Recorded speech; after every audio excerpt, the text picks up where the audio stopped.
So இப்போ almost அப்படி பார்க்கும்போது நீங்கள் வந்து 12 இயர்ஸில் நிறைய சேஞ்சஸ் ஹாஸ்பிட்டலையும் கொண்டு வந்திருக்கீங்க, உங்களுக்குள்ளேயும் நிறைய சேஞ்சஸ் கொண்டு வந்திருக்கீங்க, பேஷண்ட்ஸ்லையும் நிறைய சேஞ்சஸ் இருக்குது. ஸோ இப்போது இத்தனை வருஷம் நம்ம இங்கே இருக்குங்கிறப்போ ஆப்வியஸாக நம்ம வந்து ஏதாவது ஒரு பாயிண்டில் ஒரு செல்ஃப் சாட்டிஸ்ஃபைடாக இருக்கனால தான் நம்மளால் இங்கே இருக்க முடிஞ்சுது. இப்போ ஏன் ஷிஃப்டிங் டு அப்ராட் அப்படிங்கிற ஒரு பாயிண்ட் இங்கே ஏன் வருது? அப்போ ஆல்மோஸ்ட் 12 இயர்ஸ் எக்ஸ்பீரியன்ஸ் இருக்கக்கூடிய, இவ்வளோ நாலேஜபிள் இருக்கக்கூடிய ஒரு தெரப்பிஸ்ட்டே வந்துட்டு என்ன நாட்டை விட்டு போகிற தண்ணி வேறு வேலை இல்லை வேறு வழி இல்லை அப்படின்னு சொல்லும் போது அப்போ அந்தளவுக்கு அது ஒரு பெரிய இம்பாக்ட் க்ரியேட் பண்ணுது. அது எவ்வளோ ஷார்ட் டைமில் எனக்கு ரெக்கவரி கிடைக்குதுன்றது தட்ஸ் எ பிஸ்னஸ். அவங்க சைட்லேருந்து பார்க்கும்போது பிஸ்னஸ் மேனேஜ்மெண்ட் சைட்லேருந்து ஒய் இவ்வளோ 12 இயர்ஸ் கழித்து அப்ராட் மூவ் ஆகணும்னு ட்ரை பண்ணுறதுக்குண்டான ஏன் இதுக்கு முன்னாடி ட்ரை பண்ணி கிடைக்கலையா, இல்லை ட்ரையே பண்ணலையா? நான் ஒர்க் பண்ணலாம், வெளில வந்து கிளினிக் வைக்கலாம்னு வரும்போது ஆல்ரெடி இப்போ நிறையா கிளினிக் சேச்சுரேட் ஆயாச்சு. கரெக்ட். ரெண்டாவது அவங்க பேஷண்ட்டு திருப்பி கிளினிக் வராங்க. அவங்க 21 டேஸ் வாங்கினா 21 டேஸ் வராங்க கிளினிக் ஃபாரின்ல. ஆனால் தமிழ்நாட்டு வரமாட்டாங்க. ரீசன் மெயின் ரீசன் ஸோ அப்போ இந்தியாவில் இப்போ கரண்ட் சுச்சுவேஷனில் நம்ம ஃபிசியோதெரப்பி அப்டேட் ஆகணும் அப்படின்னா அதுக்கு நம்ம இந்த மாதிரி ஒரு இடத்துக்கு போய் அங்கேருந்து கொஞ்சம் கெயின் பண்ணிட்டு வர வேண்டிய ஒரு சூழ்நிலையும் இருக்குது. அப்போ இங்கே இடத்துல யூஜியும் ஒரு பெரிய ட்ராபேக்காக தான் இருக்குது. அப்போ கண்டிப்பாக பிஜி படித்தே ஆகுமா? நம்மளோட ப்ரெசன்டேஷன் டெக்னிக்ஸ் உங்களுக்கு பிடிக்கல. நம்ம டெக்னிக் இப்படி ஹோல்ட் பண்ணுறதுக்கும் இப்படி ஹோல்ட் பண்ணுறதுக்கும் வித்தியாசம் இருக்குது. Okay fine. அதனால் இப்போது நீங்கள் ஆக்சுவலாக கன்சல்டன்சி மூலமாக போகல இல்லை, எவ்வளோன்னு சொல்ல முடியுமா?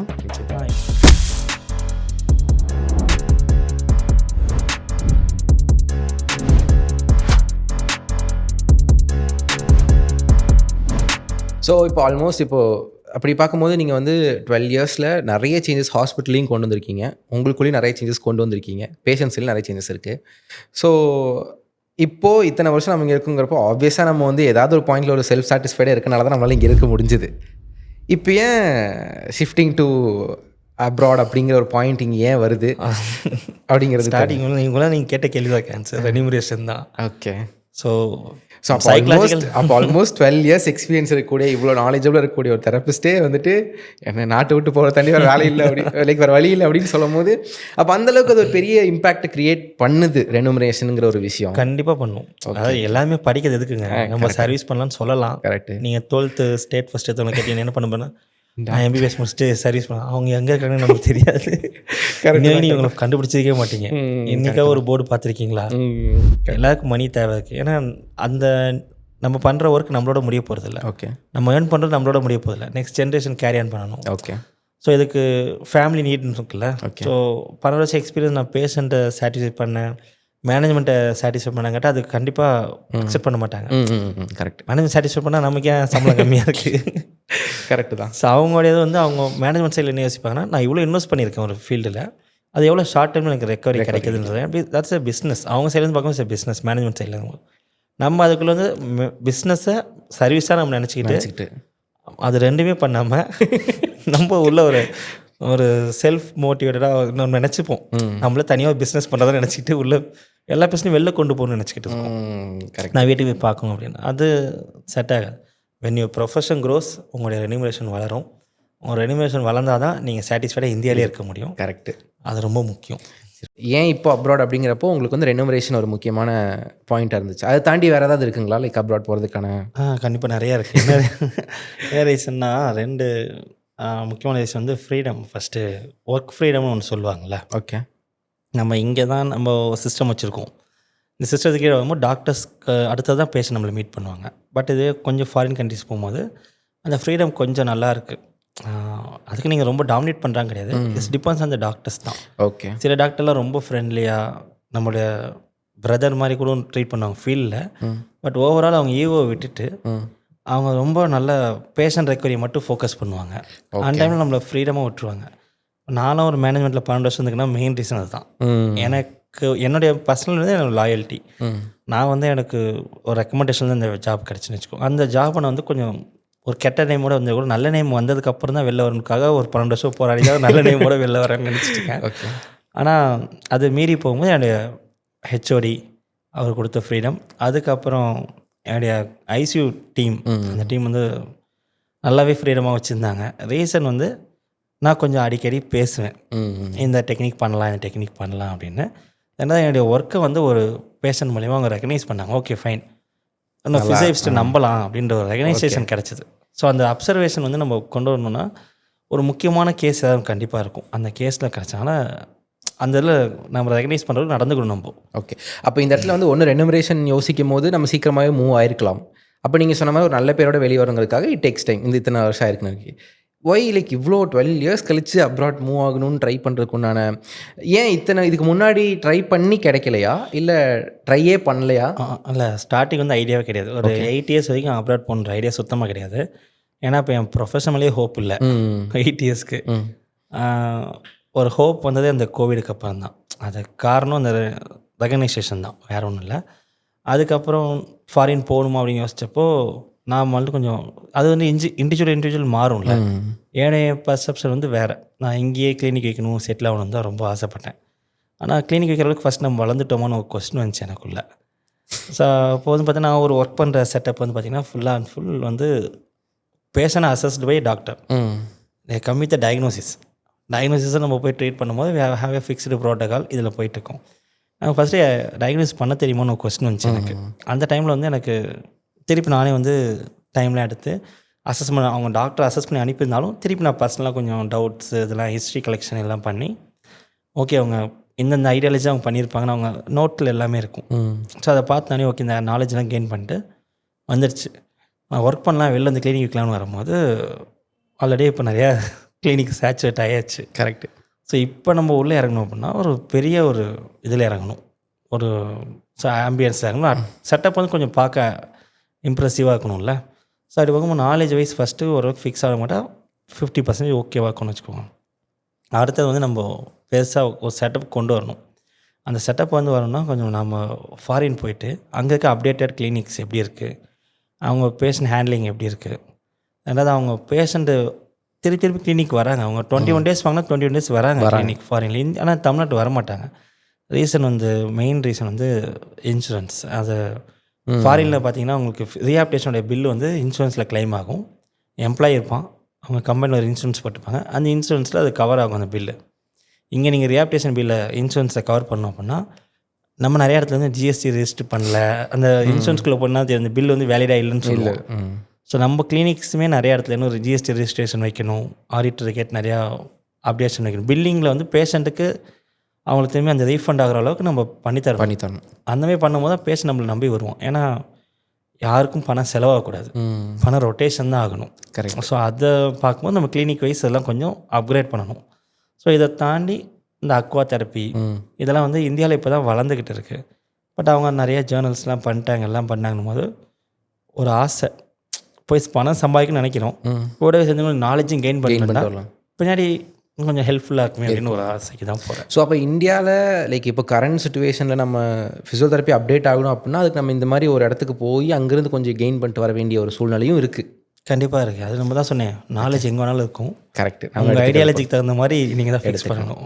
ஓகே. ஸோ இப்போ நீங்கள் வந்து குவைத் மூவ் ஆகுறீங்க. ஸோ அதை பற்றி அதோட ப்ராசஸ் எப்படி, ஏன் குவைத்து ஃபிக்ஸ் பண்ணீங்க, ஏன் ஒய் நாட் லைக் ஆஸ்திரேலியா? ஏன்னா ஆஸ்திரேலியா தான் வேர்ல்ட் ஆஃப் ஃபிசியோதெரப்பின்னு சொல்லுவாங்க. ஸோ ஆஸ்திரேலியா லைக் கேனடா ஜென்ரிக்காக எல்லா ஃபிசியோதெரபிஸ்ட்டும் எங்கே போகிறீங்கன்னு கேட்டால் யூகே போகிறாம்பாங்க. ஸோ இதெல்லாம் தாண்டி ஏன் குவைத் அப்படின்ற ஒரு இல்லை ஃபஸ்ட்டு நான் யூகே தான் ட்ரை பண்ணேன். யூகேல ஹெச்இபிசி கிளியர் பண்ணியாச்சு, வேலிட் ஒரு ஹெச்இபிசி லைசன்ஸ் வச்சுருக்கேன். ஓகே. அப்படி இருந்தும் ஏன் யூகே பண்ணால் ஸ்பான்சர்ஷிப்ஸ் இப்போ ரொம்ப கம்மியாயிடுச்சு. ஓகே. ஸோ அண்டர் கிராஜுவேட் வந்து நான் அண்டர் கிராஜுவேட்டு ஃபஸ்ட்டு அதே அவங்க ப்ரிஃபர் பண்ண மாட்டுறாங்க. ஓகே. அப்போ இங்கே இடத்துல யூஜியும் ஒரு பெரிய ட்ராபேக்காக தான் இருக்குது. அப்போ கண்டிப்பாக பிஜி படித்தே ஆகணுமா? கண்டிப்பாக படிக்கணும். ரீசன்னா ஓகே ஃபாரின் கண்ட்ரிஸ் நீங்கள் போகணுன்னு நினச்சா பிஜி கண்டிப்பாக வேணும். ஏன்னா அங்கே எல்லாமே நேரோவாக இருக்கும். இப்போ நீங்கள் டிகேஆர் பண்ணிவிட்டு நீங்கள் ஒரு ஹாஸ்பிட்டல் கிளினிக் போகணுன்னா டிகேஆர் கிளினிக் தனியாக வச்சுருப்போம். ஓகே. உள்ள ஓஏனி கிளினிக் தனியாக வச்சுருப்பாங்க, பிஎஸ்ஓட கிளினிக் தனித்தனியாக. அவங்க ரொம்ப நேராக வச்சுருப்பாங்க கிளினிக். ஏன்னா அவன் அதில் தான் நல்ல டெக்னிக்ஸாக ரொம்ப அப்கிரேட் பண்ணி நல்ல தீசிஸ் நிறையா போட்டு பண்ணி நிறைய ரிசர்ச் பண்ணி வச்சுருப்பாங்க. இங்கே அப்படி இல்லை, ஃபிசியோதெரப்பி கிளினிக்னு வச்சுருக்கோம். ஸோ அந்த மாதிரி இல்லாமல் இப்போ அங்கே ரொம்ப நேராக இருக்கனால அவன் எடுக்கிறதே அப்படி தான் எடுக்கிறான். ஓகே. ஸோ நீங்கள் எதில் நீங்கள் உங்கள் இன்ட்ரெஸ்ட் இருக்குது அதுக்குமே ரொம்ப ஃபில்டர் பண்ணி தான் எடுப்பான். ஸோ அப்போ பிஜி கண்டிப்பாக வேணும் ஃபாரின் போகணுன்னா. அப்போ அண்டர் கிராஜுவேட் வந்து பத்தலை யூகேக்கு போகிறதுக்கு. அப்படி எடுக்கிறாங்க அப்படின்னா ஹாஸ்பிட்டல்ஸே எடுப்பாங்கன்னு கேட்டால் அங்கே பேண்ட் வைஸ் கிரேட் பண்ணுவாங்க. எடுத்தோடனே உங்களுக்கு கொண்டு வந்து ஒரு ப்ரைமரி ஹாஸ்பிட்டலுக்குள்ளே கொண்டு போயிட மாட்டாங்க. ஸோ ஃபஸ்ட்டு அவங்க கொண்டு போதே வந்து எஃப்சிபின்னு ஒரு போஸ்ட் சொல்லுவாங்க, ஃபஸ்ட்டு கான்டாக்ட் பர்சன் சொல்லுவாங்க. ஸோ பேஷண்ட் வந்தோடனே இது என்ன ப்ராப்ளம் டயக்னோஸ் பண்ணிட்டு நீங்கள் அனுப்பணும். ஸோ இப்போ ஃபஸ்ட் சொன்ன ரெட் ஃப்ளாக் அதுதாங்க மெயின் ரீசன் ஆகும். அது எல்லாமே ஃபிசிக்ஸ் மட்டுமே பார்க்க முடியும் நம்பிக்கை வரக்கூடாதுல்ல, அதுக்கான ரீசன் அதுங்க தான். ஆனால் இந்தியன் ப்ராக்டிஸில் அது இன்னொரு இதாக இருக்குது. பெயின் வந்தால் நான் தான்டா மினிமம் நினைக்கிறோம்ல, கரெக்டு. அப்படி இல்லாமல் அவங்க வந்து அது யார்கிட்ட கொடுக்கணுன்றதை செக்ரிகேட் பண்ணி பேஷண்ட் வந்து ஃபஸ்ட்டு அனுப்பணும். ஸோ அந்தக்குள்ளே வரும்போது நம்ம பிஜி நாலேஜ் கொஞ்சம் ரொம்ப மோஸ்ட்டாக பார்க்குறாங்க. 12 வருஷம் எக்ஸ்பீரியன்ஸாக இருந்தாலுமே உன்னோட அசஸ்மெண்ட் ஸ்கில் எப்படி இருக்குது, உன்னுடைய வந்து ப்ரெசன்டேஷன் வந்து ப்ராக்டிக்கலாக எப்படி பண்ணுற, அது ரொம்ப மெயினாக பார்க்குறாங்க. ஓகே, இப்போ இதெல்லாம் வந்து இப்போ நீங்கள் யூகேக்கு சொல்கிறீங்க. இப்போ இது வந்துட்டு எப்படி இதெல்லாம் நடந்துச்சு? ஆன்லைன் இன்டர்வியூவில் இதெல்லாம் பார்க்குறாங்களா? ஆன்லைன் இன்டர்வியூவில் ஒரு கொஸ்டின் கேட்பாங்க, ஒரு சினாரியோ கொடுப்பாங்க. இந்த வயசு பேஷண்ட்டு என்கிட்ட ஒரு கொஸ்டின் கேட்டாங்க, ஒரு ஸ்டீராய்டு இன்ஜெக்ஷன் பண்ணிட்டாங்க, பிஎஸ் ஷோல்டரு 3 டைம்ஸ் எடுத்துட்டாங்க, உங்ககிட்ட வராங்க, நீங்கள் என்ன பண்ணுவீங்கன்னு கேட்டாங்க. நான் ஜென்ரலாக வந்து ஃபிசிக்ஸ் மேலே ஆன்சர் பண்ணுவோம்ல, I'll go with mobilization techniques அதெல்லாம் சொல்லிட்டேன். அவன் திருப்பி இன்சிஸ்ட் பண்ணுறான், 3 டைம்ஸ் ஸ்டீராய்டு இன்ஜெக்ஷன் எடுத்திருக்காங்க அப்படின்னா they are not fit for the physio. அவன் பெயின் டாலரன்ஸ் இல்லாமல் தான் அங்கே போயிருக்காங்க. They are not ready to do ஒரு ப்ராக்டிக்கலாக எனக்கு ஃபுல்லாக ஒரு ப்ரோட்டோக்கால்குள்ளே உட்கார அவனுக்கு இன்ட்ரெஸ்ட் இல்லைன்ற மாதிரி ஒரு சினாரியோ க்ரியேட் ஆகிட்டேக்கு அப்புறம் வந்து சொல்லலாம். I can suggest for manipulation under anaesthesia சொல்லலாம்.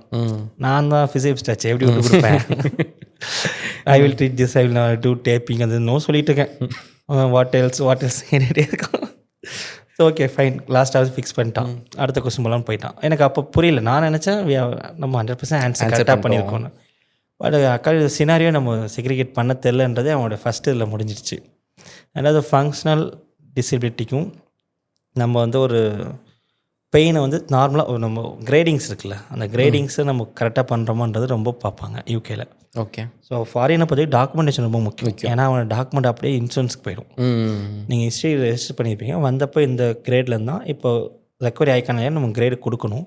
அதுக்கு அந்த இன்சூரன்ஸ் வந்து கிளைம் ஆகும். இந்தியாவில் அந்த ப்ராப்ளமே இல்லையே, யாரும் அவன் பாக்கெட் மணி எடுத்து கொடுத்து போயிடுவான். கரெக்ட். ஆனால் நம்ம அந்த டாக்குமெண்டேஷனுக்குள்ளே போகாதனால எனக்கு அந்த டாக்குமெண்டேஷன் வந்து கிளியராக வரல. ஸோ என்னுடைய ஓன் எக்ஸ்பீரியன்ஸ் நான் சொல்லும் போது என்னுடைய ப்ரெசன்டேஷனில் டாக்குமெண்டேஷன் ரொம்ப போராக இருந்துச்சு. அவன்கிட்ட பேசும்போது அந்த அசஸ்மெண்ட்லேயே அவன் கண்டுபிடிச்சிட்டான். அவன் வேலை செய்வான், ஆனால் எதுக்கு வேலை செய்ய தெரியாமல் வேலை செய்கிறான் கண்டுபிடிச்சிட்டான். அதுக்கப்புறம் தான் எனக்கே அது ஒரு டேர்னிங் பாயிண்ட் தான் அந்த இன்டர்வியூ. யூகே இன்டர்வியூ நான் டேர்ன். அதுக்கப்புறம் 2-3 ஹாஸ்பிட்டல் போகும்போது நல்லா ஓகே, நானே ரெஃப்ரெஷ் ஆகிட்டு கொஞ்சம் நல்லா படிச்சுட்டு அங்கே இருக்க சீனியர்ஸ் என்னோட கொலீக்ஸ் நிறைய பேர் இருக்காங்க, எல்லாத்தையும் பேசி எப்படி ஆன்சர் எதிர்பார்ப்பாங்க எல்லாம் கேட்டு போகிறேன். அதுக்கப்புறம் வந்து சொல்லிட்டாங்க ஸ்பான்சர்ஷிப் இல்லைன்ட்டாங்க. ஸோ அப்போது பிஜி முடிச்சிருந்தா அவன் எடுக்கிறதுக்கு கொஞ்சம் சான்ஸ் அதிகமாக இருக்குது. ஓகே, ஸ்பான்சர் பண்ண ரெடியாக இருக்கான். ஏன்னா வேலிட் பர்சனை ஸ்பான்சர் பண்ணி எடுக்க அவன் ரெடியாக இருக்கான். கரெக்டு. ஸோ இது வந்து யூகே. ஸோ இதனால் நீங்கள் வந்து யூகே வேண்டாம் அப்படின்னு விட்டுட்டீங்க. வேண்டாம், அவன் நம்மளை வேணான்னு சொல்லி விட்டுட்டான். வேண்டாம், அது வந்து நம்ம ஒரு ப்ராப்ளத்தை எப்படி அக்செப்ட் பண்ணுறோமோ அதை வச்சு நம்ம சேஞ்ச் கிடைக்கும்ல. கரெக்டு. ஸோ இப்போ அதுக்கு அடுத்து நீங்கள் ட்ரை பண்ணது குவைத்து. ஓகே. அதுக்கப்புறம் நான் யோசித்தேன் எதுக்கு ஃபாரின் போகிறோம், பணம் சம்பாதிக்க தான் போகிற முடிவு பண்ணிட்டோம். அப்புறம் குவைத்து பார்க்கும்போது கல்ஃப்குள்ளே பார்த்தா கத்தார் நல்லா இருந்துச்சு. ஃபஸ்ட்டு அவங்க நல்லா இருக்காங்க, ஆனால் கத்தாரில் வேக்கன்சி இல்லை. குவைத்தில் ரொம்ப கம்மியான வேக்கன்சி தான். சீனியர்ஸ் 2-3 பேர் அங்கே இருக்காங்க. அவங்க நரேட் பண்ண விதம் குவைத்தை பற்றி அதெல்லாம் கேட்கும்போது ஓகே நல்ல இடத்துக்கு தான் போகிறோன்னு ஒரு மைண்ட் செட்டு. நாங்கள் இருக்க மேனேஜ்மெண்ட்டில் மேலே இருக்க எல்லாருமே கொஞ்சம் நல்ல ஒரு கோல் ஓரியன்டாக இருக்காங்க. ஸோ இப்போ கரியர் வைஸுக்கு கொஞ்சம் க்ரோத் வேணும், ஃபினான்ஷியலாகவும் நல்லா வேணும் அப்படின்னா நம்ம குவைத் ப்ரிஃபர் பண்ணலாம் தான் ப்ரிஃபர் பண்ணேன். Okay fine. இப்போ இதில் எப்படி அப்ளை பண்ணி, எங்கே அப்ளை பண்ணி, என்ன மாதிரிலாம் பண்ணீங்க? இன்னொரு முக்கியமான கொஸ்டின், இப்போது இந்த மாதிரி அப்ராட் போகணும் அப்படின்னா இந்த கன்சல்டன்சி ஏஜென்சியில் இருக்காங்கல்ல, அவங்க மூலமாக போகிறது நல்லதா இல்லை நம்மளாம் இண்டிவிஜுவல் எல்லாமே பண்ணுறது நல்லதா? ஆக்சுவலாக இந்த கொஸ்டின் ஒரு ஓன் எக்ஸ்பீரியன்ஸில் சொல்கிறேன். ஃபஸ்ட்டு நான் வந்து ஒரு ஹாஸ்பிட்டல் ட்ரை பண்ணேன், எந்த ஏஜென்சியும் போல். அவங்க அங்கே ஒர்க் பண்ணுற சீனியர்ஸ் கிட்ட கேட்டேன், என்னென்ன சர்டிஃபிகேட் கேட்பாங்க கேட்டேன். எல்லாமே ஓனாக ப்ரிப்பேர் பண்ணேன். எல்லாம் ப்ரிப்பேர் பண்ணி நானே எடுத்தேன். ஒரு 1 இயர் ப்ராசஸ் அது. அதுக்கப்புறம் அப்ளை பண்ணோன்னா அந்த ஹாஸ்பிட்டல்ஸ் எக்ஸாம் எழுதி முடிச்சுட்டு வாங்கன்ட்டாங்க. ஃபஸ்ட்லாம் ரூல்ஸ் என்னென்னா சீனியர்ஸ் போகும்போது அந்த ரூல்ஸ் வந்து அவங்க என்ன அங்கே போயிட்டு 3 மந்த்ஸ் டைம் தருவாங்க, அதுக்குள்ளே நீங்கள் எம்ஓஹெச் கிளியர் பண்ணால் போதும். ஆனால் இப்போ என்ன பண்ணால் எம்ஓஹெச் இங்கேயே முடிச்சுட்டு சொல்லிட்டாங்க. ஸோ அப்போ இங்கேயே அந்த எம்ஓஹெச் நான் ட்ரை பண்ணேன். எம்ஓஹெச் நான் எனக்கு என் சீனியர் சொன்னது என்னென்னா 50 ஒரு மல்டி சாய்ஸ் கொஸ்டினுக்கும் அப்புறம் சின்னதாக வைவா வைப்பாங்க அப்படின்னாங்க. ஏன்னா இது அங்கே நடந்தது அவருக்கு. நான் இங்கே போனோடனே எக்ஸாம்ஸில் பார்த்தா 150 மல்டி சாய்ஸ் கொஸ்டின் வந்துடுச்சு. ஆன்லைன் எக்ஸாம் தான். ஸோ கொஸ்டின் பேட்டர்ன் எனக்கு அப்போ தான் இது இப்படி தான் இருக்கும். நான் சொன்னேன் சீனியர்ஸ் ரொம்ப நம்புவேன்னு சொன்னேன்னா அவரோட எக்ஸ்பீரியன்ஸாக சொல்லிட்டு போயிட்டார். நான் அதை கிராஸ் செக் பண்ணவே மாட்டேன். ஸோ அது ஒரு என்னோடய வெரி பேட் ஹேபிட். அது கிராஸ் செக் பண்ணல. அப்போ நான் போயிட்டு எக்ஸாமில் போனேன், எப்படியோ தட்டி போய் பாஸ் ஆகிட்டு வந்துட்டேன். சரி, அது கொஞ்சம் கஷ்டமாக இருந்துச்சு, ஆனால் பாஸ் பண்ணிட்டேன்.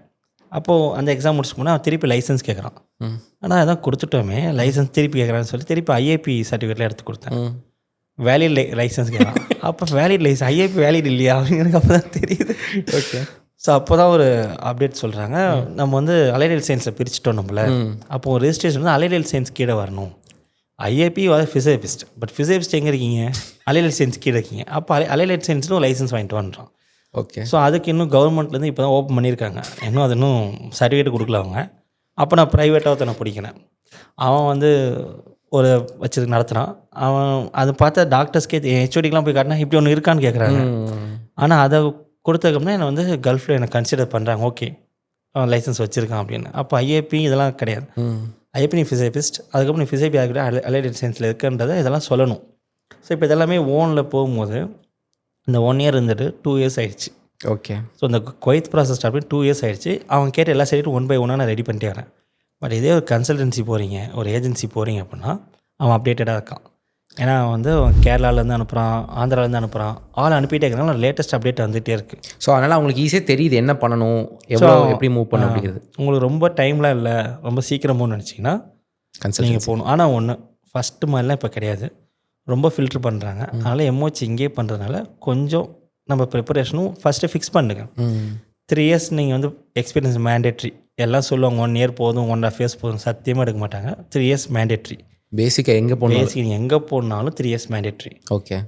இது வந்து லைக் பிபிடி முடிச்சக்கப்புறமா இல்லை எம்பிடியும்? எம்பிடி முடித்தாலும் 3 இயர்ஸ் கேட்குறாங்க. அதாவது வந்து எம்பிபிடி வந்து அவங்க சில இன்ஸ்டியூட்டில் வந்து எம்பிடி வந்து எக்ஸ்பீரியன்ஸாக கன்சிடர் பண்ணிக்கிறாங்க. ஸோ எம்பிடி +1 இயர் போதும்னு நினைக்கிறாங்க. ஓகே. ஆனால் அங்கே போனால் ஃபிசியோபிஸ்ட் அசிஸ்டண்ட்டாக தான் இருக்க முடியும். ஃபிசியோபிஸ்ட்டாக இருக்கணும் அப்படின்னா மினிமம் 3 இயர்ஸ் கண்டிப்பாக வேணும். அந்த 3 இயர்ஸ் எக்ஸ்பீரியன்ஸும் கிளினிக்கலாக எடுத்திருக்கீங்களா, பேஷண்ட்டு அசஸ் பண்ண தெரியுதான்றது அட்டால் கடைசியாக நீங்கள் பார்க்கும்போது அட் எண்ட் என்ன ஆகும்னா இன்ஸ்டியூட் பேர் எல்லாத்தையும் விட்டுருவான். இன்டர்வியூவில் வந்து கேட்குற கேள்வியில் உனக்கு அசஸ்மெண்ட் பண்ண தெரியல அப்படின்னா நீ எலிஜிபிள் ஆக மாட்டேன். புரியுது. ஸோ அது ரொம்ப இதாக தான் இருக்கும். ஸோ அவன் ஃபில்டர் பண்ண ஆரம்பிச்சு. ஏன்னா அங்கேயுமே காலேஜ் ஓப்பன் பண்ணிட்டாங்க, அவங்க சைடுமே ஸ்டூடெண்ட்ஸ் வர ஆரம்பிச்சிட்டாங்க. இப்போ ஃபாரின் போனால் என்னென்னா அங்கே வேலை செய்ய ஆள் இல்லைன்றது தான் போகணும். இப்போ அங்கே வேலை செய்ய ஆள் இருக்குது. ஓகே. ஏன்னா இப்போ ஃபிசியோபி வந்து கொஞ்சம் நம்ம தான் சொல்கிறோமே, எல்லாமே ஏஐ வந்துருச்சு, ரோபோட்டிக்கும் அவன் ஃபிசிக்கல் ஒர்க் கம்மியாக அவன் திரும்பி அவன் ஃபீல்டில் கொஞ்சம் மேன் பவர் அதிகமாக வர ஆரம்பிச்சிட்டாங்க. நம்ம இங்கே ஃபிசிக்கல் ஒர்க் இன்னும் அதிகமாக நம்ம பண்ண ரெடியாக இருக்கும். இந்தியன்ஸ் ஏன் ப்ரிஃபர் பண்ணுறாங்கன்னா நம்ம நிறையா ஒர்க் லோட் எடுத்துப்போம், ஃபிசிக்கலாக ஸ்ட்ரெயின் ஆகிப்போம். அதுக்காக தான் நம்ம எடுக்கிறாங்க. பட் ப்ரெசன்டேஷன் வைஸ் ஒரு இப்போ நீங்கள் கல்ஃபில் ஒரு ரீசெண்டாக ஜூனியர் பொண்ணு இருக்காங்க, அவங்க சொன்னது ஒரு இன்டர்வியூ அட்டன் பண்ணியிருக்காங்க. அவங்க கேட்ட க்ரைட்டீரியா எல்லா பேராமீட்டரும் செட் ஆகிடுச்சு. அவங்க லாஸ்ட்டாக வந்து நீங்கள் இந்தியன், நீங்கள் பிளாக்காக இருக்கீங்க வேணான்னு சொன்னாங்க. இப்போ துபாயில் நடந்துச்சு. நம்ம அதுக்கு ரீசன் என்னென்னு கேட்கும்போது அவங்க சொன்ன வேர்டு இதுவாக்கலாம், பட் மீனிங் என்னென்னா அங்கே இருக்க துபாயில் இருக்க மேக்ஸிமம் மேஜர் கண்ட்ரீஸு இல்லை ஹோட்டல்ஸு இண்டஸ்ட்ரீஸ் எல்லாத்துலேயும் மேலே இருக்க ஃபேமிலி யாருன்னு பார்த்தீங்கன்னா ஒரு யூஎஸ்காரன் தான் இருக்காங்க. அவங்க இருக்கும்போது அவங்க ஃபேமிலி மெம்பர்ஸ் தான் அங்கே செட்டில் வராங்க. ஓகே. ஸோ அப்போ ஃபிசியோ யாருக்கு நீட் இருக்கும்போது ஒயிட் பீப்புள்ஸ் தான் அதிகமாக நீட் இருக்குது. ஒயிட் பீப்புள் மென்ஷன் மாதிரி தப்பாக எடுத்துக்காங்க. பட் அதை அவங்க இருக்கும்போது நம்மளோட ப்ரெசன்டேஷன் டெக்னிக்ஸ் வந்து உங்களுக்கு பிடிக்கல. நம்ம டெக்னிக் வந்து இப்படி ஹோல்ட் பண்ணுறதுக்கும் இப்படி ஹோல்ட் பண்ணுறதுக்கும் வித்தியாசம் இருக்குது. Okay, fine. அந்த கம்ஃபர்ட் ஜோன் வந்து இந்தியன்ஸ் வந்து ப்ரிஃபர் பண்ண மாட்டாங்க. ஹேண்டில் பண்ணுற விதம் அப்படிங்கிறது ரெடி டு ஒர்க், பட் அந்த ஹேண்டில் பண்ணுறது கம்ஃபர்ட் ஜோன் பேஷண்ட் ஃபீல் பண்ணுறது அது வந்து நம்ம ப்ரிஃபர் பண்ணலன்ற ஒரு இது இருக்குது. ஸோ என்னை பொறுத்த வரைக்கும் ப்ராக்டிக்கலாக நீங்கள் எந்தளவுக்கு பேஷண்ட்டை டச் பண்ணி நீங்கள் டச் பண்ணும்போது அவனுக்கு எவ்வளோ கம்ஃபர்ட்டாக அவன் ஃபீல் பண்ணுறானோ அதை வச்சு தான் நம்ம வந்து நம்ம க்ரோத் ஆகிட்டோம் நம்ம நினச்சிக்கிறோம். ஏன்னா அதை தான் அவங்க ப்ரிஃபர் பண்ணுறாங்க. இப்போது துபாயில் கரண்ட் சினாரியோ இதுதான். உங்கள் ஹேண்ட்லிங் சரியில்லைனா எடுக்க மாட்டாங்க. அதனால் இந்தியன்ஸே அவங்க ஒமிட் பண்ண ஆரம்பிச்சிட்டாங்க.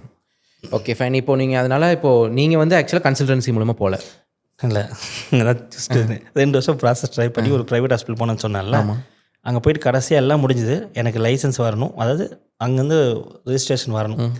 லைசன்ஸ் ப்ரொவைட் பண்ணிட்டாங்க. அடுத்த விசா ப்ராசஸ் அப்ளை பண்ணுறேன். அதுக்குள்ளே அவங்க என்னை நிறுத்திட்டாங்க. அது ஏன் நிறுத்தினாங்கன்னு எனக்கு இப்போ வரைக்கும் ரீசன் தெரியல.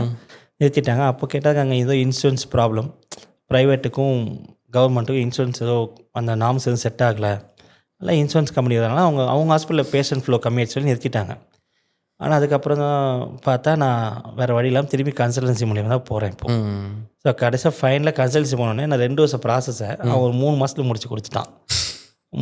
ஆனால் ஃபீஸ் கம்மி பண்ணால் தான் எல்லா சைட்டும் நான் வாங்கிட்டேன். அப்போ எதுக்கு என்கிட்ட இவ்வளோ ஃபீஸ் கேட்குறீங்க போது கம்மி. வேலை கிடைக்கிறதே கஷ்டம் தம்பி, வேணும்னா இதை எடுத்துக்கோங்க இந்த ஆஃபர். இல்லை இந்த ஆஃபருக்கு நிறைய பேர் வெயிட் பண்ணுறாங்கன்னு நமக்கு இப்போ ஆஃபர் தேவைனால பணம் கொடுத்து தான் போகிறேன். இப்போ அது எவ்வளோன்னு சொல்ல முடியுமா? இப்போ 3 lakhs கேட்குறாங்க. ஓகே. அதாவது அவங்க என்ன சொல்கிறாங்கன்னா, ஆவரேஜாக டிமாண்டு அங்கே அதிகம், ஆனால் ரொம்ப லிமிட்டட் தான் இருக்குது. ரொம்ப லிமிட்டட். நீங்கள் முன்னாடி மாதிரிலாம் இப்போ ஃபிசியோ வந்து முடிச்சோன்னே ஃபாரின் மாதிரிலாம் நடக்காது. 3 வருஷத்துக்குள்ளேயே இங்கே நம்ம ஒரு வழி ஆகிடுவோம். ஆமாம்.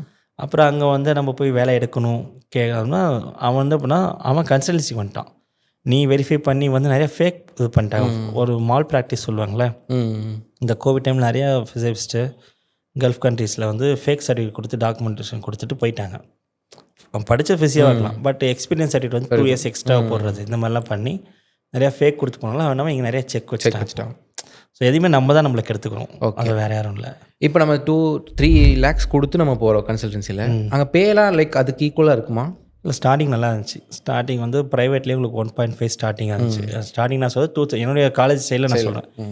நான் காலேஜ் போய் ஒரு சீனியர்ட்டு பேசினப்போ ஸ்டார்டிங் சேலரி வந்து 1.25 lakhs அப்படின்னு சொன்னாங்க. 1.25 இது ப்ரைவேட் செக்டரில். கவர்மெண்ட் செக்டர் போனால் 2.50 2,50,000 வந்து ஸ்டார்டிங் சேலரின்னு சொன்னாங்க. இப்போ கவர்மெண்ட் அப்படியே தான் இருக்குது. ஆனால் ப்ரைவேட் என்ன பண்ணாங்க, இப்போ 1க்கு வந்துட்டாங்க. ஓகே. ஸோ நீங்கள் எங்கே போனாலும் 1 தான். ஓகே. அது கொய்த்தில். ஓகே. ப்ரைவேட்டில் இதுவே நீங்கள் இப்போ வந்து இன்னும் கொஞ்சம் கம்மி பண்ணுறாங்க. என்ன ரீசனாக இப்போ வந்து 100 பேர் அப்ளை பண்ணது 10,000 பேர் அப்ளை பண்ணி. அப்போ அவனுக்கு வந்து சப்ளை ஜாஸ்தி ஆயிடுச்சு, சப்ளை ஜாஸ்தி ஆயிடுச்சு, அது கம்மியாயிடுச்சு. அப்போ அவன் என்ன பண்ண டக்குன்னு இப்போ கவர்மெண்ட் அதே நம்சம் வச்சுருக்காங்க.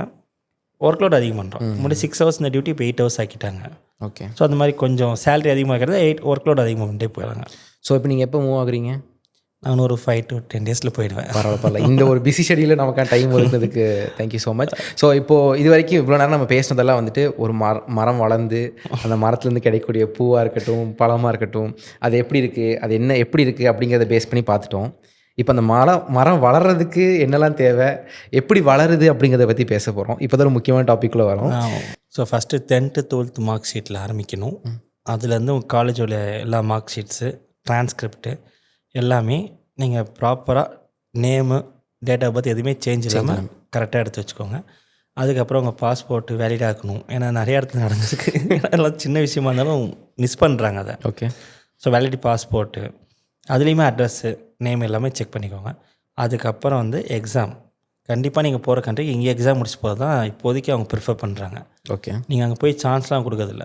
ஸோ இங்கேயே எக்ஸாம் எங்கே போகிறீங்களோ அந்த கண்ட்ரிக்கு தகுந்த மாதிரி எக்ஸாம் என்ன இருக்குன்னு ஆன்லைனில் எல்லாம் நீட்டாக இருக்குது. இப்போ கொய்த்துனா MOH மட்டும் பார்த்தாது, MOH கொய்த்துன்னு தனியாக கொண்டு வந்தாங்க. ஓகே.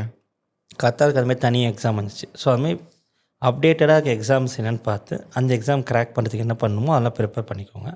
அதுக்கப்புறம் சர்டிஃபிகேட் அட்டஸ்டேஷன்ஸ். ஒரே நிமிஷம். இப்போ இந்த எக்ஸாம்ஸ்க்கான சிலபஸ் எல்லாமே நம்ம சிலபஸ் தானா?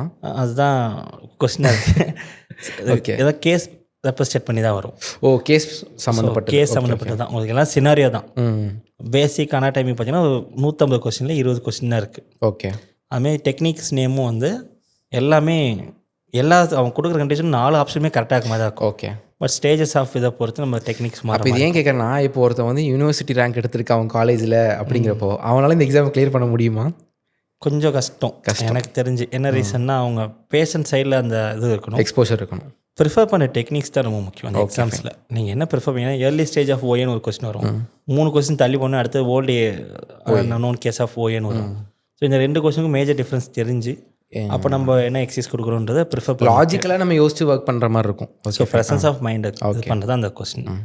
ஸோ அது மெயின். ஸோ எக்ஸாம் கிராக் பண்ணணும். அட்டஸ்டேஷன்லாம் முடிச்சதுக்கப்புறம் உங்களுக்கு அவங்க நீங்கள் இன்டர்வியூ அட்டன் பண்ணணும். இதெல்லாம் முடிச்சா நீங்கள் இன்டர்வியூ அட்டன் பண்ண முடியும். ஓகே. ஸோ இதெல்லாம் வச்சுட்டு வேலிட் லைசன்ஸ், நான் சொன்ன மாதிரி அலைடல் சயின்ஸ்லேருந்து லைசன்ஸ் எடுக்கணும் இங்கே நம்ம இடத்துல இருந்து. ஓகே. இந்தியாவிலேயே அலைடல் சயின்ஸ் தனியாக லைசன்ஸ் கொடுக்குறாங்க. இப்போ ப்ரைவேட்டில் கொடுத்துட்ருக்காங்க. பட் கவர்மெண்ட்டில் இன்னும் ஆரம்பிச்சுக்க ரெஜிஸ்ட்ரேஷன் இன்னும் வெளில வரல, சர்டிஃபைடாக வரல. ஸோ அது வந்துச்சுன்னா அதை எடுத்து வச்சுக்கோங்க. அப்டேட்டட் லைசன்ஸ் என்னெல்லாம் இருக்குன்னு செக் பண்ணுங்கள். ஐஏபி பத்தாது, இது ஐஏபி ரீச் ஆகட்டும். ஏன்னா நான் ஃபோன் பண்ணி கேட்டு அவங்களுக்கு அந்த ஐடியா இல்லைன்னு சொன்னாங்க. ஸோ அப்போது ஐஏபி ரெஜிஸ்ட்ரேஷன் அப்ராட் போகிறதுக்கு அது ஒரு கவுன்சிலாக கன்சிடர் பண்ணல. Okay fine. அவங்க இங்கே இருக்க கோவப்படுறாங்க நான் சொன்னேன்னா. பட் ஆனால் உண்மை அதுதான். நான் கொண்டு போய் கொடுத்தா வேலிடாக இல்லைன்றாங்க, அதாவது பத்தாதுன்றாங்க. ஓகே ஐஏபின்றது ஓகே, பட் இன்னும் கொஞ்சம் வேலிடாக வேணும், அலைடல் லைசன்ஸ்னு கேட்குறாங்க. ஸோ அதை போட்டேன். அந்த லைசன்ஸ் வரணும். ஸோ உங்கள் எக்ஸாம் ரிசல்ட்டு இதெல்லாம் வச்சுட்டு நீங்கள் எல்லா அட்ரஸையும் முடிச்சிட்டோன்னே இன்டர்வியூ அட்டன் பண்ணணும். இன்டர்வியூ அட்டன் பண்ணதுக்கப்புறம் அவங்க டேக் ஓவர் பண்ணிப்பாங்க. அதுக்கப்புறம் மெடிக்கல், விசா, பிசிசி எல்லாம் முடிச்சுட்டு நீங்கள் போய்க்கலாம். ஓகே. இப்போ இந்த ப்ராசஸ் எடுக்கிறது இப்போ நீங்கள் வந்து இது மூலியமாக போனால் 3 monthsல முடிஞ்சிடும். அதாவது இப்போ அதாவது கன்சல்டன்சி மூலியமா 3 monthsன்றது நீங்கள் எல்லாம் ரெடியாக வச்சுட்டு போனனால ஆனால் போனால இப்போ ஆவரேஜாக எவ்வளோ டைம் எடுக்கும்? 1 year ஆகிடும். 1 year ஆயிரும். கண்டிப்பாக 1 year ஆகிடும். ஸோ அப்போ நம்ம வந்து இப்போ நீங்கள் சொல்கிற மாதிரி 3 years எக்ஸ்பீரியன்ஸ் வேணும் அப்படின்னா செகண்ட் இயர் முடிச்சக்கப்புறமே நம்ம இந்த ப்ராசஸ் ஸ்டார்ட் பண்ணோம் அப்படின்னா முடியாது. செகண்ட் முடிச்சு நீங்கள் சர்டிஃபிகேட்லாம் எடுத்து வச்சுக்கலாம். இன்டர்வியூ வந்து 3 years முடிச்சதுக்கு தான் நீங்கள் அட்டன் பண்ணணும். இப்போ அதில் இன்னொரு விஷயம் இருக்குது. நிறைய பேர் சொல்கிறாங்க இப்போ வந்து நம்ம டூரிஸ்ட் விசாவில் அங்கே போய் அங்கே நம்ம ஜாப் சீக் பண்ணிட்டு அதுக்கப்புறம் பண்ணிக்கலாங்கிற அது உண்மையா? அது நம்ம ஃபீல்டுக்கு அப்படி ஒர்க் ஆகும்? பண்ணாங்க, எனக்கு தெரிஞ்ச 2-3 பேர் பண்ணாங்க. அவங்க போய் ஸ்ட்ரகிள் நிறைய ஃபேஸ் பண்ணாங்க. அது என்னென்னா துபாயில் எடுத்தாங்க ஒரு பொண்ணை வேலைக்கு எடுத்துட்டாங்க. அந்த மாதிரி டூரிஸ்ட் விசாவில் போயிட்டு டிபெண்டன்ட் விசான்னு சொல்லுவாங்க. அதை அங்கே ஒர்க் பண்ணுறவங்க ஒரு குறிப்பிட்ட சம்பளத்துக்கு மேலே வாங்கினா தான் அவங்களால அங்கே போக முடியும். எல்லாராலையும் அங்கே போக முடியாது. அதுங்க தப்பாக நினச்சிட்டுருக்காங்க. ஓகே. டிபெண்டன்ட் விசா வந்து அவங்க எப்படி கொடுப்பாங்கன்னா, இப்போ நான் ஒரு குவைத்தில் ஒர்க் பண்ணுற எம்ப்ளாயினா என் சேலரி ஃபிக்ஸ் பண்ணுவாங்க. என் சேலரி வந்து ஒரு 850க்கு மேலே இருக்கணும், கேடிக்கு மேலே இருந்தால் தான் டிபெண்டன்ட் விசா கொடுக்க முடியும். அந்த விசாவில் வர்றவங்கள அதுக்கப்புறம் நான் கூப்பிட்டு போய் வேலை தேட வைக்கணும். ஓகே. ஸோ அதுக்கே க்ரைட்டீரியா இருக்குது. இவங்க ஏஜென்சி சொல்கிறாங்க நான் நீ அங்கே போய் வேலை தேடணும், அவங்க அனுப்பிடுறாங்க. அந்த பொண்ணு 3 மாதம் ஒர்க் பண்ணிச்சு. அவன் ஒரு ஓப்பனாக ஸ்டேட்மெண்ட் கொடுத்தான். சிவில் ஐடின்னு ஒன்று சொல்லுவாங்க. அது சிவில் ஐடி. ஓகே. நீங்கள் அங்கே ஒர்க் பண்ணுற லைசன்ஸ் ஐடி பேர் சிவில் ஐடி. ஓகே. அந்த லைசன்ஸ் அவன் கொடுக்க மாட்டேன்னு சொல்லிட்டான் ஃபஸ்ட்டு. அதை நீ அப்ளை பண்ணவும் முடியாது. ரெண்டாவது எக்ஸ்பீரியன்ஸ் ஐடி தர மாட்டேன். இங்கே ஸ்டாஃப் லீவில் இருக்காங்க 3 மாதம். அந்த லீவை நீங்கள் கவர் பண்ண போகிறீங்கன்னு சொல்லிட்டு அவங்க வேலை வாங்கிட்டாங்க, சம்பளமும் கொடுத்தாங்க. நான் அக்கௌண்ட்டில் கிரெடிட் ஆகல. அவங்க வேலை செஞ்ச எவிடன்ஸ் எதுவுமே இல்லை. ஓகே. அது அன்அஃபீஷியல் தான். இது சப்போஸ் கவர்மெண்ட் தெரிஞ்சால் உங்களை தான் அரெஸ்ட் பண்ணுவாங்க. ஃபஸ்ட்டு பாஸ்போர்ட் சீல் பண்ணுவாங்க, எல்லாம் பண்ணுவாங்க. ஸோ அந்த ரிஸ்க் எடுக்கணுமா அப்படின்றது எனக்கு தெரியல. யோசிக்கணும். Okay fine.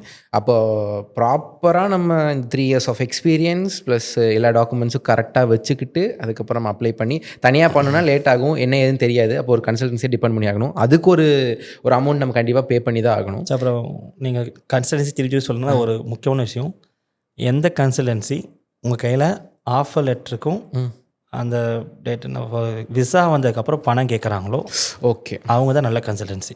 ஓகே. விசாவுக்கு முன்னாடி பணம் கேட்குற எந்த கன்சல்டன்சி நம்பாதீங்க. Okay fine. நான் ஒரு ஆந்திராவில் ஒரு கன்சல்டன்சி போனேன். 50,000 சார்ஜ் பண்ணாங்க ஃபஸ்ட்டு. அது முன்னாடி அவங்க ஆஃபர் லெட்டர் அனுப்புனாங்க. அந்த ஆஃபர் லெட்ரு இப்போ எடுத்து பார்த்தா அது ஆஃபர் லெட்டர் மாதிரியே தெரில. ஆனால் அதுக்கப்புறம் இப்போ நான் போன கன்சல்டன்சியில் எந்த பைசாவும் கேட்கல. இன்டர்வியூ அட்டன் பண்ண விசா வந்ததுக்கப்புறம் தான் அவங்க சொன்னாங்க விசா வந்துடுச்சுன்னு ஒரு பிரிண்ட் அவுட் அனுப்புவாங்க. ஒரிஜினல் காப்பி அனுப்புனாங்க, ஒரு சாஃப்ட் காப்பி ஒன்று அனுப்புவாங்க, பாதி அனுப்புவாங்க. அதில் வந்து அதுக்கப்புறம் தான் பணம் கேட்டாங்க. Okay fine. எனக்கு அப்புறம் தான் ட்ரஸ்ட் ஒருத்தியாக இருந்துச்சு. ஸோ அதனால் அதையும் ப்ரிஃபர் பண்ணிக்கோ. ஓகே. அதாவது விசா வந்தக்கப்புறம் தான் பே பண்ணணும் பேமெண்ட். அப்படியே கன்சல்டன்சிக்கு ஆஃப் பண்ணிக்கலாம் அந்த மாதிரி ஆஃப். ஸோ ஆனால் நல்ல விதத்தில் அவங்க ஹெல்ப்பும் பண்ணுறாங்க நம்ம அங்கே போகிறதுக்கு. நிறைய வேலைன்னு சொல்லுவாங்க. அவங்களுக்கு நல்ல அவேர்னஸ் இருக்க ஒரு கன்சல்டன்சி நிறைய பேர் இருக்காங்க. ஓகே. நம்ம தேடுறது தான் முக்கியம். பரவாயில்ல. முக்கியமாக இல்லை கேரளா சைடு இருக்கவங்க கொஞ்சம் அதிகமாக கேட்குறாங்க. ஆனால் கல்ஃப் கூட நிறையா அவங்களுக்குள்ள இன்டர் ரிலேஷன்ஸ் நிறையா இருக்குல்ல. நமக்கு அவங்க சீனியர்ஸ் அங்கே போய் செட்டில் ஆனது, அவங்க ஜாப் ரெக்ரூட் பண்ணுறாங்க. அதனால் அவங்களுக்கு அந்த சைடில் கொஞ்சம் நல்லா பண்ணுறாங்க. Okay fine. தமிழ்நாட்டில் ஃபிசியோதெரப்பிக்கு ரொம்ப புவர். எம்ஓஹெச் கோச்சிங்கும் தமிழ்நாட்டில் கிடையாது. ஃபிசியோக்கு எம்ஓஹெச் கோச்சிங் எங்கேயுமே கிடையாது. ஃபிசியோக்கு நர்சிங்க்கு இருக்குது. அது மாதிரி போட்டு பண்ணிகிட்டே இருக்காங்க. சென்டர் மாதிரி செட் பண்ணி எம்ஓஹெச் ட்ரைனிங் கொடுக்குறாங்க. ஓகே. அந்த கன்சல்டன்சியே கொடுத்து அவங்களுக்கு கொண்டு போகிறாங்க. ஆனால் ஃபிசியோக்கு அது கிடையாது. ஸோ அதுக்கு ஆன்லைனில் புக்கு எடுக்கிறது எல்லாமே நம்ம தான் நம்மளே பண்ணணும். ஃபிசியோ பொறுத்தவரைக்கும் எல்லாமே ஆக்டிவ், நாட் பேசிவ். ஆனால் காலேஜில் படிக்கும் போது எல்லாமே பேசிவ் மூமெண்ட் மாதிரி இருக்கும். பட் லைஃப்பில் வரும்போது எல்லாமே ஆக்டிவாக இருக்கிற மாதிரி தான் பார்க்கலாம். அதனால் ஸ்ட்ரென்த்து கொஞ்சம் வேணும். Okay fine. ஸோ அப்ராட் போகணுன்னு நினைக்கிறவங்க, அதுவும் முக்கியமாக குவைத்து போகணுன்னு நினைக்கிறவங்க இந்த மாதிரியான விஷயங்கள். ஆனால் இது மட்டுமே போதும். குவைத்தில் கல்ஃப். Okay fine. அப்போ கல்ஃப் ஃபுல்லாக போகிறதுக்கு இது ஹெல்ப்ஃபுல்லாக இருக்கும். இப்போ ஒரு முக்கியமான கேள்வி என்னென்னா, முடிச்சுட்டு வெளியே வரக்கூடிய ஒரு ஃபிசியோதெரபிஸ்ட் ஆர் தி ரியலி குவாலிஃபைடு? நான் போயிட்டு ஏன்னா இந்த ப்ரொஃபஷன் வந்தேன் போய் யூஸ்வலாக ஸ்டாஃப்ஸே கேட்க கேள்வினா, நீனா எல்கேஜி குழந்தையா ஸ்பூன் ஃபீட் பண்ணுறதுக்கு எல்லாருமே இப்படி ஆகிட்டோம்னா நான் பண்ணுறது தான் கரெக்ட்னு அதுக்கு ஒரு டெஃபினேஷனு, அதுக்கு ஒரு ஜட்ஜ்மெண்ட்டு, ஒரு டிஸ்க்ளைமர் போட்டுக்கிறோம். நீங்கள் ஃபிசியோ படித்த பாதி பேர்கிட்ட போய் கேளுங்க, ஏன் ஃபிசியோ எடுத்தீங்க கேளுங்க. அவன் சொல்கிற ஃபஸ்ட் ஆன்சர் எம்பிபிஎஸ் ட்ரை பண்ணேன், எனக்கு கிடைக்கல, நீட் எழுதி சாக்கடை தான். ஆனால் யார் அல்றது? ஸோ எனக்கு என்னென்னா அது ரியாலிட்டியை பிரேக் பண்ணும், எப்படி இருக்குங்கிறத கொடுக்கணும் அப்படின்னா. ஆல்மோஸ்ட் 16 காலேஜஸ் இன் கோயம்புத்தூர் இருக்குது ஃபிசியோதெரப்பி காலேஜஸ். ஸோ இப்போ இந்த அளவுக்கு ஃபிசியோதெரப்பி காலேஜஸ் வந்து தேவையா? ஃபர்ஸ்ட் ஆஃப் ஆல் 960 ஸ்டூடெண்ட்ஸ் வெளில வராங்கன்னு வைங்களேன். 960 கோயம்புத்தூரில் பார்த்தீங்கன்னா ஒரு ஆவரேஜாக ஒரு வருஷத்துக்கு 120 பேருக்கு மேலே வேலை கிடைக்காது. ஹிந்திக்காரங்க லைக் பையாஸ் எல்லாம் வந்து நான் வந்து 100 ரூபாய்க்கும் பண்ணுவேன், 80 ரூபாய்க்கு பண்ணுவேன். உண்மையாகவே ஃபிசியோதெரபிஸ்ட்டே நிறைய பேர் 800 சார்ஜ் பண்ணுற ஒரு இடத்துல என்னால் 600 பண்ண முடியும்னு அவங்க போயிடுறாங்க. பட் ஸ்டில் இங்கே ஃபிசியோதெரபிஸ்ட்டே எதிரியாகவே இருக்காங்க. இதுக்கு நான் வந்து படிக்கும் போதெல்லாம் ரொம்ப கம்மி. ஃபிசியோ வந்து ஒரு ஸ்விங் மாதிரி ஆயிடுச்சு. இப்போ வந்து நாங்கள்லாம் எங்கள் கிளாஸில் 6 பேர் தான். இதில் பாதி பேர் ஃபீமேல் தான். இப்போ நீங்கள் ஃபிசியோ ரேஷியோ எடுத்திங்கன்னா ஃபீமேலோட ரேஷியோ அதிகமாச்சு. கரெக்ட். நிறைய பொண்ணுகிட்ட கேட்டுங்க, ஏமா MPT படிக்கிறேன்னு கேட்டிங்கன்னா வீட்டில் இருந்தால் கல்யாணம் பண்ணி வச்சுருவாங்க. அன்றைக்கெலாம் ஒரு பேஷண்ட் ஹாஸ்பிட்டலில் பண்ணியிருக்காங்க. பேஷண்ட்டுக்கு வயிறு வலிக்குது, மோசம் போகணும், நடக்க முடியல, ஃபிசியோஸ்ட்டு கூட நடக்க வைப்பாங்கன்றாங்க. சீக்கிரம் பாத்ரூம் போகணுமா அப்படின்னு நமக்கு தோணும். நம்ம ஸ்டூடெண்ட்ஸ் இந்த கவுன்சிலில் இருக்கவங்க ஃபஸ்ட்டு நீ கீழே இருக்கவன் வந்து இது வந்து ஆளுங்கட்சி மாதிரி ஆகிடுச்சு. கவுன்சில் அவன் இஷ்டத்துக்கு அவனை பண்ணுவான், அது நல்லது அவனே சொல்லிப்பாங்க. உடைக்கிறதுக்கு வலிக்குதுன்னு பிறகு வர ஃபஸ்ட்டு. இப்போது 12th முடித்த ஒரு ஸ்டூடெண்ட்டு ஃபிசியோதெரப்பி எடுக்கணும் அப்படின்னா அவன் என்னெல்லாம் பண்ணணும்? ஃபஸ்ட்டு இதுக்கு முன்னாடி இருந்தவங்க நான் வேறு சொல்லியிருப்பேன். இனிமேல் அவங்களுக்கு நீட் எடுக்கணும். ஃபஸ்ட்டு ஒரு ப்ராடக்ட் வாங்க போகிறோம்னு வச்சுக்கோங்க ஆன்லைனில், நம்ம என்ன பண்ணுவோம், அது ப்ராடக்ட்டை பற்றி அவன் கம்பெனியோட அட்வர்டைஸ்மெண்ட் வேறு. நம்ம கீழே போய் என்ன பார்ப்போம், ரிவ்யூ தான் பார்ப்போம். கரெக்ட். அப்போயும் எஜுகேஷனில் ரொம்ப மட்டும் ரிவ்யூ கேட்க மாட்டோம்.